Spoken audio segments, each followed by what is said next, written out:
ఒక చిన్న గ్రామం. ఆ గ్రామం చివర్లో పాడైపోయిన ఒక పాత గుడి.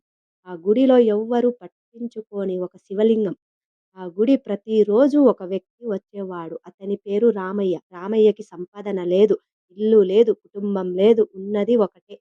శివుడు మీద ఎంతో నమ్మకం. ప్రతిరోజు ఉదయం అతడు నది నుంచి నీళ్లు తెచ్చి శివలింగాన్ని కడిగి చెట్టు నుంచి పూలు తెచ్చి పూజించేవాడు. అతని చేతుల్లో బంగారం లేదు. కానీ అతని కళ్ళల్లో భక్తి కన్నీళ్లు ఉండేవి. గ్రామస్తులు నవ్వేవారు. "ఆ శివుడు నీకు ఏమిచ్చాడు" అని అడిగేవారు. రామయ్య నవ్వి ఒకటే చెప్పాడు.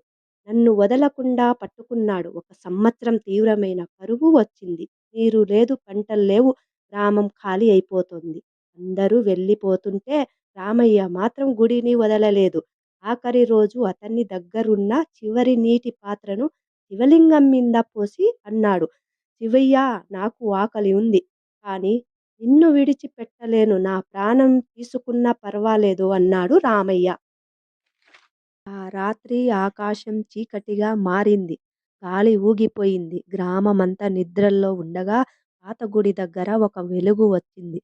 శివలింగం నుంచి నీరు జారడం మొదలైంది. ఉదయానికి అక్కడ ఒక బావి నీరు పుష్కలంగా తీపిగా మారింది.